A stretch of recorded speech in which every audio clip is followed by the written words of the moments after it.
I'm pleased to welcome my first guest today, Dennis Schuh, Chief Executive Officer at Starwood Credit Real Estate Income Trust, which is part of Starwood Capital Group. Starwood Capital Group was founded in 1991 and today manages $115 billion in assets. The company has invested $250 billion across real estate, and on top of that, they manage $30 billion in debt. Dennis, thanks so much for joining us today. Thanks for having me. Great to be here. It's great to see you, and we are actually going to have conversations about real estate broadly, but specifically about real estate credit and the growing opportunity set that you see there. And to just put some numbers around it, when we look at U.S. commercial real estate, it's about a $20 trillion market. Of that, we have $1.7 trillion that has been raised and accumulated in AUM in equity real estate funds. And then when you look at the real estate debt, AUM today sits at about $256 billion. So it sort of seems like it pales in comparison, relative to what we've seen in equity and the overall asset class. But maybe that's the opportunity that you see. That is the opportunity. And when you drill even further in terms of private credit and the wealth channel, in terms of the capital flows that have been raised, roughly $100 billion for private credit. Of that $100 billion, only about $5 billion for real estate private credit. So most likely investors are overexposed to private credit in terms of their allocation. We think allocating to real estate private credit is a great diversification tool. Thinking about comparing and contrasting corporate credit and real estate credit, we're making loans on hard assets. We're making first mortgage loans, senior secured, on commercial real estate, high quality institutional assets, on multifamily industrial asset classes. We are generally the only lender, the only creditor on those particular loans, built cash flowing. We're doing that today at today's valuations, not peak valuations in 2021, early 2022. So those valuations are down from that particular level. In corporate land, usually the deals are syndicated, term loans, lots of people, lots of different managers owning a little slug. So you're generally buying the market where pieces of each of those deals are in that. Also, if something was to go wrong, we can simply foreclose. A resolution or a workout in corporate land is much more complicated. So a challenging path to a resolution if something goes bump in the night. And lastly, one differentiator, most of the real estate private credit vehicles are structured as REITs. They have a tax advantage. 20% of their distributions are not taxable pursuant to the 2017 Jobs Act. It's supposed to sunset at the end of 25, but we think we'll get extended. That offers an additional 100 basis points of yield to investors, tax adjusted. Dennis, you make a very compelling case for the big picture opportunity for real estate debt. But when we kind of zoom in and talk about the here and now, when you think about the rates environment, the default environment, the price resetting environment that we've had, is now a very compelling opportunity for real estate debt. We think now is a super compelling opportunity. If you think about it, property values peaked in 2021. So they're down anywhere from 10, 20, 30%, depending on asset classes, maybe even higher for certain asset classes like office. So from that perspective, you're getting in at today's valuations for these new private credit vehicles. So you're lending at 65% of today's valuations. Also, we are in an elevated rate environment. So you're all in yields. If you go back to 2021 or early 2022, when private credit lenders lend over SOFR, pretty much always floating rate. SOFR was at zero. So you're lending over a base rate of zero plus a spread. So back in 2021, base rates were zero, a spread of 300 over, a 3-ish% coupon to the borrower. Fast forward, Fed rate hiking cycle, SOFR follows the Fed funds rate. It went up to north of 5%. It's now right around 430. So lending over a base rate of 430 plus a spread, you're at a 7+% coupon. So your unlevered yields on newly originated private real estate credit have more than doubled. In terms of less competition, that's another important reason. The banks have generally represented about 50% of loans outstanding, and most of the loans that are getting done on an annual basis, the banks have generally pulled back. They're not trying to grow their outstandings. They're trying to actually shrink them. Lots of regulatory scrutiny around their real estate portfolios and legacy assets. So less competition from that perspective. And then there's a wall of maturities that are coming, nearly $3 trillion worth of debt that's maturing over the next 5 years. The banks represent 50% of that. So if private credit lenders can capture 1 or 2% market share, that's tens of billions of dollars from an opportunity perspective.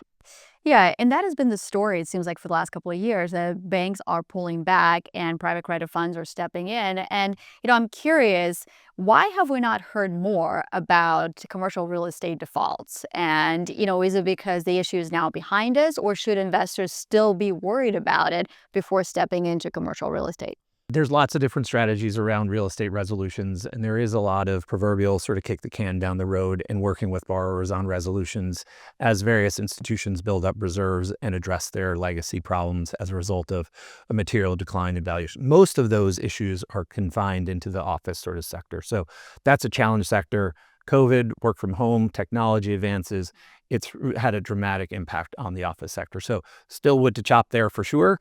Most people think that maybe valuations have sort of bottomed here and you're seeing a bit of a renaissance from back to the office. So we'll see how that plays itself out. Still many innings to play in that regard. Right, but when I look at today's default rates, they are rising, and presumably they're being driven by a commercial mortgage-backed security defaults. But if I'm a new investor in a CRE debt fund, should I be worried about any of those legacy issues? You don't have to, because these vehicles, by and large, are all new. So there's no legacy portfolios within this portfolio. So you're getting all new loans at today's valuations with these elevated yields, and you're lending at 65% LTV. So you have lots of cushion. So you have to really look through the negative headlines around real estate. Those have subsided. You can't always wait till the all clear sign. Generally, you sort of miss the opportunity if you wait. I don't think they ever tell us the all clear sign, but it seems like things have turned around in real estate, certainly in terms of price depreciation. We're seeing stabilization. We're seeing a pickup in transactions. But let's talk a little bit about the yield and the sustainability of that yield. It's about 7 or 8% today. The Fed maybe does another rate cut or 2 or 3, depending on the day, depending on the week. But can investors continue to expect these sort of yields from real estate debt? Absolutely. So if you look at the forward SOFR curve, it sort of settles in next year around 3.5%. That's still an elevated base rate. So add a spread to that, you're still talking about 6+% unlevered yields or coupons to sort of borrowers. So that's still relative to 2021, early 2022, a material sort of increase, call it 2 times where coupons were. As long as lenders in private credit are able to maintain a net interest margin from where they lend at versus where they borrow at of roughly 100 basis points, plus the base rate and fees on the underlying loans, you can get to levered yields in the double digits and deliver sustainable distribution yields to investor clients around that 7.5%, 8% that most of the private credit lenders are offering. So can they? Can you sustain the margin? What determines that? We've been in the real estate private credit business since 2009. We've lent in high interest rate environments, low interest rate environments, high spreads, low spreads, everywhere in between. We have a proven track record for it. The markets are generally pretty efficient in that regard and disciplined in terms of maintaining that net interest margin. And especially with elevated base rates, it's sustainable. You mentioned some of the best opportunities in deploying the dry powder. Where are you putting that to work now? So for sure, in multifamily, industrial, student housing, self-storage, these are some asset classes that we think have long-term, really sound fundamentals, generally following demographic trends, population growth in particular markets, some pro-business sort of friendly states where lots of capital is flowing. So a contrarian play would be to do something in office. Most investors don't want to hear about it. If it's that complicated or it's that much of a story, it's supposed to be a much more opportunistic return. The distribution yields in these core plus type of vehicles for real estate private credit are supposed to deliver a distribution yield, not an opportunistic return. It would be a different product then. Right. So maybe it's not a focus for you, but do you think there are lenders who should be stepping in to the office space? I think there are lenders that are starting to do that. I think they're targeting much higher returns. I think actually the investors that are coming in to buy that are often just buying it unlevered and not actually borrowing against it because the rates that you'd have to borrow on an office deal are generally pretty expensive. There are still some interesting deals that are getting done on some trophy office buildings in Hudson Yards and some other markets within the country that are pretty dynamic, that have the best buildings, the best tenants.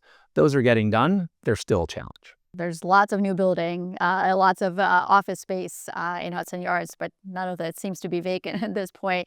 Okay, last word, Dennis. What do you say to a private wealth client who maybe has invested in corporate credit, as you talked about in the beginning, but is thinking about shifting some of that allocation to real estate debt? I think it's a great entree point. I think it's a great diversification tool, and it's a really scarce product that you have a hard time finding. So I think it would be a great value add to your portfolio. Right. And obviously floating rate exposure with rates presumably high for longer, 7 or 8% yields that are most likely sustainable. That does make it a compelling proposition for sure, Dennis. Thanks so much for joining us today. Thank you for having me. Thank you.